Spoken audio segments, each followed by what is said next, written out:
मैं आप लोगों को एक रोमांचक और रहस्यमय कहानी प्रस्तुत करता हूं। रहस्यपूर्ण हवेली का सच। यह कहानी आपको एक रहस्यमय सफर पर ले जाएगी।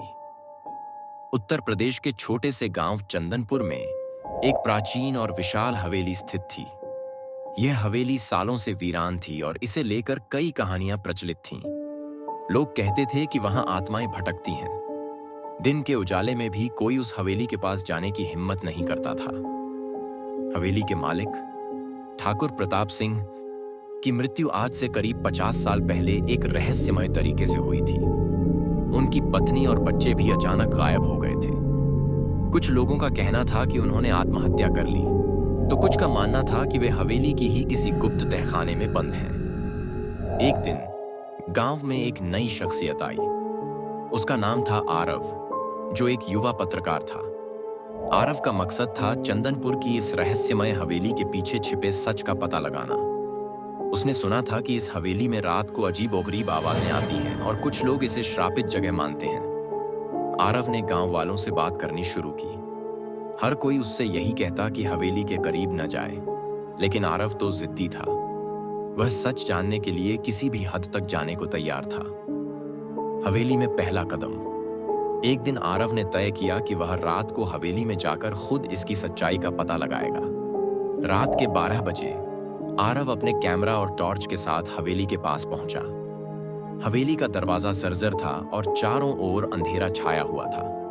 जैसे ही उसने दरवाजा खोला, एक ठंडी हवा का झोंका उसके चेहरे पर पड़ा। हवेली के अंदर घुसते ही उसे ऐसा महसूस हुआ जैसे कोई उसे देख रहा हो। दीवारों पर पुरानी तस्वीरें टंगी थीं और फर्श पर धूल की मोटी परत जमी थी। आरव ने कैमरा चालू किया और हर कोने की रिकॉर्डिंग शुरू की। जैसे ही आरव हवेली के मुख्य कक्ष में पहुंचा, उसे एक दरवाजे से धीमी धीमी आवाज सुनाई दी। वह डरते हुए उस दरवाजे के पास गया और देखा कि वह दरवाजा खुद ही धीरे धीरे खुल रहा था। आरव का दिल तेजी से धड़कने लगा, लेकिन उसने खुद को संभाला और दरवाजे के अंदर झांक कर देखा। अंदर एक पुराना लकड़ी का सीढ़ीदार तहखाना था। आरव ने हिम्मत जुटाकर नीचे जाने का फैसला किया।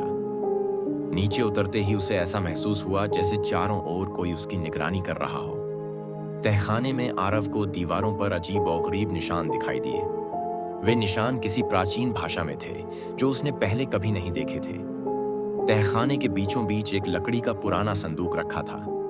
आरव ने संदूक खोला तो उसमें एक पुरानी डायरी और कुछ पुराने गहने मिले। डायरी में ठाकुर प्रताप सिंह की जिंदगी के कुछ गहरे राज लिखे थे। डायरी के अनुसार ठाकुर को एक प्राचीन खजाने का पता चला था, जो उसी हवेली के नीचे दबा हुआ था।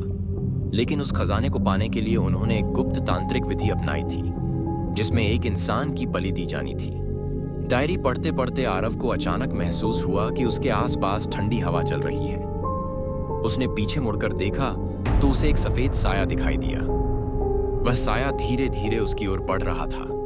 आरव का शरीर डर के मारे कांपने लगा। वह तेजी से तहखाने से बाहर भागा और मुख्य कक्ष में आकर रुका। लेकिन वहां भी एक और अजीब घटना हुई। हवेली के सभी दरवाजे और खिड़कियां अपने आप बंद हो गए। आरव फंस चुका था। आरव ने अपने डर पर काबू पाने की कोशिश की और हवेली के अंदर के अन्य कमरों की जांच शुरू की। एक कमरे में उसे ठाकुर प्रताप सिंह की तस्वीरें और कुछ पुराने दस्तावेज मिले। दस्तावेजों से पता चला कि ठाकुर ने सचमुच एक तांत्रिक अनुष्ठान किया था, लेकिन वह अनुष्ठान असफल हो गया था।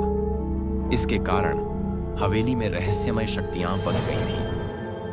आरव ने दस्तावेजों की तस्वीरें खींची और किसी तरह अपनी जान बचाकर हवेली से बाहर निकला।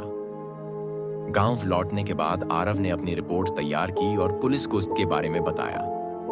पुलिस ने तहखाने की खुदाई की और वहां से कई मानव कंकाल और प्राचीन खजाने के अवशेष बरामद किए। आरव की रिपोर्ट ने न केवल गांव वालों को सच्चाई से अवगत कराया, बल्कि हवेली का रहस्य भी हमेशा के लिए खत्म कर दिया। आज के लिए इतना ही, फिर मिलते हैं इंटरेस्टिंग कहानी के साथ। अगर आपको वीडियो अच्छा लगा हो तो चैनल सब्सक्राइब करें और वीडियो को लाइक करें और एक प्यारा सा कमेंट भी कर दें।